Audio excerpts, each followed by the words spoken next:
اللعين الرجيم. بسم الله الرحمن الرحيم. الحمد لله رب العالمين. الصلاة والسلام على أشرف الأنبياء والمرسلين خاتم النبيين ورحمة للعالمين بالقاسم محمد صلى الله عليه وسلم. الصلاة والسلام على أهل بيته الطيبين الطاهرين المعصومين المظلومين ولعنة الله على أعدائهم أجمعين. أما بعد فقد قال الله سبحانه وتعالى في محكم كتابه الكريم وقوله الحق. بسم الله الرحمن الرحيم. ذلك الذي يبشر الله عباده الذين آمنوا وعملوا الصالحات. اللهم صل على محمد وآل محمد. عزیزان گرامی، ایک مرد مومن کے ایصال ثواب کے لیے منعقد کردہ مجلس اعظام ہے. معصیوں کے دوران آپ حضرات کی گریہ گزاری آپ کی محبتوں کا اظہار کرتی رہی. اس کے بعد مختصر سے خطاب کے لیے ایک مشہور اور معروف ایسی آیت قرآن مجید کی جو ہماری زندگیوں کا سرنامہ ہے، جس آیت کو ہم اپنی زندگیوں کے لیے ہمیشہ سامنے رکھتے ہیں. اسی آیت کے پہلے حصے کی تلاوت کا شرف میں نے حاصل کیا. آیت یہ بہت سی آیتیں ایسی ہیں کہ صرف مخصوص نام کے ساتھ آیت کا ذکر کر دیا جائے تو اہل ایمان کے ذہنوں میں آیت کے ساتھ ترجمہ بھی آ جاتا ہے، جیسے آیہ درود، آیہ ولایت، آیہ اطاعت. ویسے ہی ایک آیت جو ہماری زندگیوں کا سرنامہ ہے جسے آیہ مودت کہا جاتا ہے. آیہ مودت سے پہلے خداوند عالم ایک اعلان کر رہا ہے. ذالک الذی یبشر اللہ عبادہ الذین آمنوا وعملوا الصالحات. اس پر ہم نے گفتگو کی تھی. ابھی اس انداز میں گفتگو نہیں ہوگی کیونکہ ہمارا موضوع کچھ اور ہے. میں ابھی اعلان کر دوں گا. اعلان قدرت ہے کہ اپنے بندوں کو اللہ نے اس کی بشارت دے دی ہے، اس چیز کی بشارت دے دی ہے. یہاں پر علماء نے ترجمہ و تفسیر میں فضل عظیم کا ذکر کیا کہ اللہ نے فضل عظیم کی بشارت دے دی ہے اپنے بندوں کو، اور پھر بندوں کی اس نے پہچان بھی کروا دی کہ کون ہیں اس کے بندے کہ جو ایمان لائے اور عمل صالح انجام دیا. یہ دونوں شرطیں اللہ کا بندہ ہونے کے لیے ضروری ہے. یہ دو صفتیں جس کے اندر پائی جائے، ایمان ہو اور عمل صالح ہو. جس کے پاس ایمان اور عمل صالح دونوں ہیں وہ اللہ کا بندہ ہے.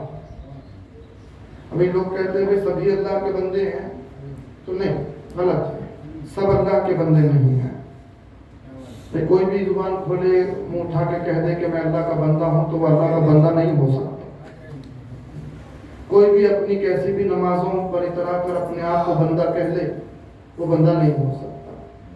کوئی بھی اپنے فاقوں کو روزے کا نام دے کے اپنے آپ کو بندہ کہہ لے، وہ بندہ نہیں ہو سکتا. کوئی بھی اپنی کثرتوں کو نماز کا نام دے کر اپنے آپ کو بندہ کہہ لے، وہ بندہ نہیں ہو سکتا.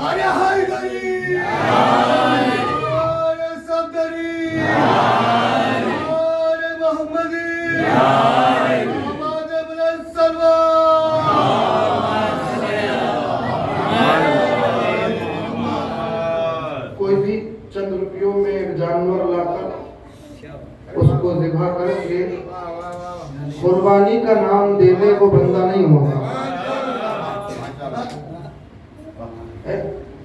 ہمیں قربانی کا فلسفہ، چونکہ جس دن گزرا کل ہی کا عید کا دن گزرا، عید ضحیٰ عظیم عید گزری، تو جمعہ آ گیا تھا. تو قربانی کے فلسفے کو تو لوگوں نے سمجھا ہی نہیں ہے. بس کچھ پیسے خرچ کیے، جانور لے آئے اور بھائی شور کر دیا، ہمارے پاس اتنے، تمہارے پاس اتنے، ہمارے پاس ایسا، تمہارے پاس ویسا. اب اس کے بعد ذبح کیا بڑے شور و غل کے ساتھ، پھر گوشت تقسیم کیا اور پھر اطمینان ہو گیا کہ بھائی ہم نے قربانی دی ہے. یہ فلسفہ ہے، قربانی تو ہے ہی نہیں. بھائی آپ جانور لا رہے ہیں، اسے قربان کر رہے ہیں، تو آپ کو اس قربانی کے ذریعے اس قربانی کو یاد کرنا ہے جس کے لیے یہ دن منسوخ کر دیا گیا. آپ کے ذہن میں سب سے پہلے جناب اسماعیل آنے چاہیے، اس سے پہلے جناب ابراہیم آنے چاہیے، اور پھر جناب ابراہیم کا خواب آپ کے ذہنوں میں آنا چاہیے، پھر اس کے بعد بیٹے کو لے جانے کی کیفیت آنی چاہیے، اس کے بعد خدا کی راہ میں بے خوف و بے خطر اپنے جوان بیٹے کے گلے پر چھری رکھنے کا جذبہ دل میں پیدا ہونا چاہیے. یہ قربانی کا جذبہ یاد ابراہیم اللہ نے اس قربانی کے ذریعے رکھا ہے تازہ. جناب خلیل اللہ کی یاد کو آپ تازہ رکھیں ذہن میں، یعنی اس بیٹے اور باپ کے جذبے کو دل میں رکھیں، اور صرف دل میں اس جذبے کو نہ رکھیں بلکہ اس خواب کی تعبیر آپ کے نظر میں ہو. یعنی وہاں جو اعلان ہوا کہ جب اسماعیل بچ گئے اور خدا نے ذبح عظیم کا اعلان کر دیا، تو اب آپ کو اسماعیل و ابراہیم کی قربانی کے جذبے کے ساتھ ان کی قربانیوں کو یاد کرنا ہوگا کہ جنہوں نے بلا خوف و خطر اسلام اور مشیت الہی کے لیے سب کچھ قربان کر دیا. سبحان اللہ.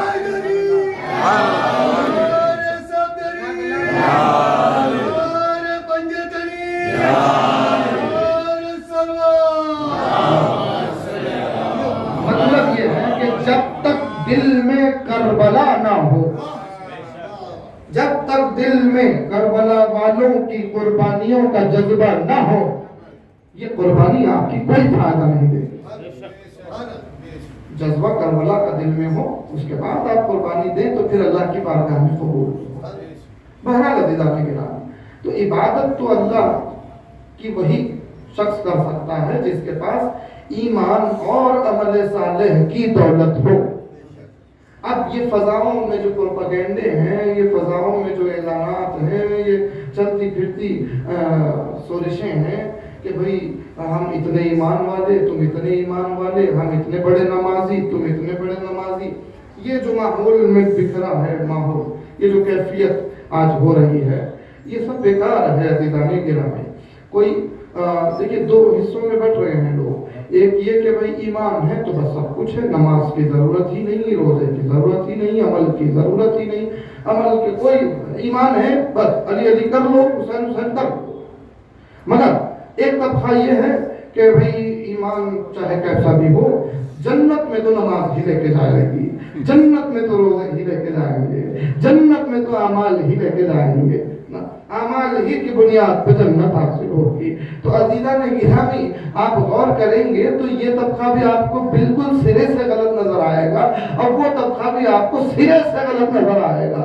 نہ یہ نظریہ درست نظر آئے گا، نہ وہ نظریہ درست نظر آئے گا، کیونکہ نہ یہ نظریہ قرآن کے مطابق ہے، نہ وہ نظریہ قرآن کے مطابق ہے. اور نظریہ وہی درست ہوگا جو قرآن اور اقوال اہل بیت کے مطابق ہو. سبحان اللہ. سبحان اللہ. یا علی ولی اللہ، علی ولی اللہ، علی ولی اللہ،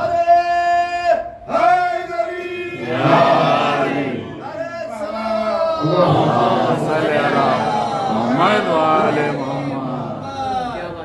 قرآن کے مطابق اگر عقیدہ ہو تو وہ عقیدہ ہے، اہل بیت کے اقوال کے مطابق عقیدہ ہو تو وہ عقیدہ ہے. خود ساختہ فکر کو عقیدے کا نام دینا صحیح نہیں ہے. خود ساختہ فکر کو عقیدے کا نام دے لینا، اچھے عقیدے کا نام دینا بالکل درست. میں نے کچھ سمجھ لیا، چند الفاظ پڑھ لیے، چند معلومات کر لی اور میں نے اپنا ایک نظریہ بنا لیا، یہ عقیدہ میرا درست، اور یہ برا ہے. سب کا ایک نیا عقیدہ بن رہا ہے اور سب نے کہا بھائی شریعت الگ ہے، بھائی عقیدہ الگ ہے. لوگوں میں یہ بھی ہے شریعت الگ ہے، عقیدہ الگ ہے، اس کو مت جوڑیے، اس کو مت ملائیے. شریعت اپنی مقام پہ ہے، شریعت اپنی جگہ، عقیدہ اپنی جگہ. ابھی کیسے ہے؟ کوئی سمجھا ہے؟ شریعت اور عقیدہ الگ کیسے ہوا؟ آپ نے دونوں کو الگ کیسے کر دیا؟ دونوں تو ایک دوسرے کے لیے لازم اور ملزوم ہے. دونوں ایک دوسرے کے لیے لازم اور ملزوم ہے. اگر آپ کو یقین نہیں آتا تو آپ تو مولائی ہیں، تو غور کیجئے گا، جہاں عقیدے کا اعلان ہو وہیں پر شریعت تکمیل پائے گی. اگر دیکھنا ہو تو آؤ غدیر کے میدان میں علی کی ولایت کا اعلان ہو رہا ہے، شریعت محمدی پوری ہو رہی ہے.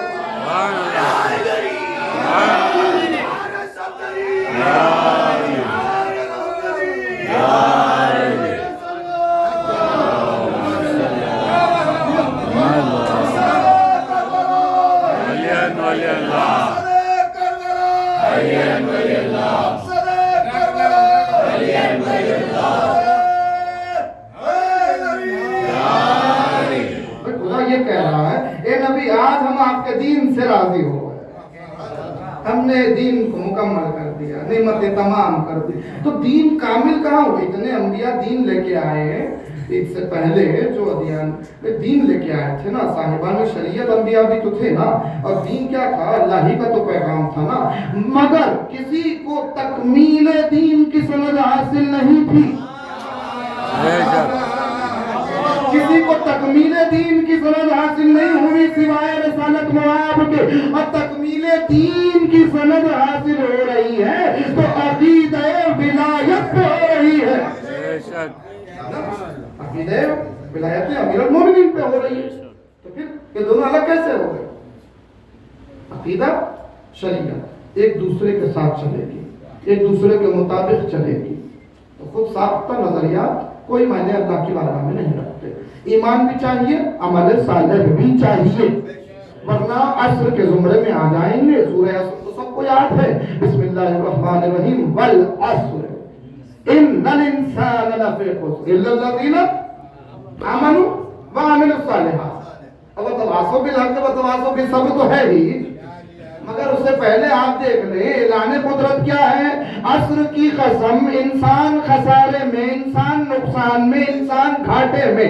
کون سے انسان؟ اب دیکھ لیجئے گا، تمام انسان گھاٹے میں سوائے ان کے جو ایمان لے کے آئے اور عمل صالح انجام دیا. یہ نہیں کہا قرآن نے کہ جو صرف بس ایمان لا لو بات ختم ہو گئی، یا یہ نہیں کہا کہ بس عمل کر لو بات ختم ہو گئی. نہیں، جنت کا دار و مدار بے شک لا ریب عقیدہ ولایت و رسالت و توحید پر ملے. جنت اعمال کے بھروسے نہیں ملے گی، کوئی ثابت نہیں کر سکتا. جنت کے لیے پہلی شرط ہے ایمان. بھئی ایمان کے اظہار کا نام عمل صالح ہے، یہ دونوں جدا نہیں ہو سکتے. بہرحال عزیزان گرامی، اب میں ذکر کو مربوط کر لوں، تمہید ختم، کہ اب جو خداوند عالم نے ایمان اور عمل صالح کی دولت جس کو دی وہ بندہ، اور اسی بندے کو مودت حاصل ہوئی. پیغام یہی ہے، ذالک الذی یبشر اللہ عبادہ الذین آمنوا وعملوا الصالحات قل لا اسألکم علیہ اجرا الا المودۃ فی القربى. تو اے رسول کہہ دیجئے کہ اجر سلب کے طور پہ کچھ نہیں چاہیے سوائے اس کے کہ وہ عبادت کرے. ہاں کچھ نوجوانوں کے لیے ایک بات عرض کر دوں، دیکھیں نئے فیشن الگ الگ کنٹریز سے آتے ہیں اور ہمارے اندر آ جاتے ہیں. عجیب فیشن سے بنے ہوئے، کچھ بھی نئی چیز نکالی، فیشن بنا دیا. اب نوجوان دیکھ رہے ہیں اس فیشن کو اور بالکل اس پہ راغب ہو رہے ہیں اور راغب ہو کے اسے اپنا رہے ہیں. الگ الگ ثقافتیں ہیں جو ہمارے اندر آ رہی ہیں اور ہماری ثقافتیں دور ہو رہی ہیں. کہ ہمارے شہر کی ثقافت، ہمارے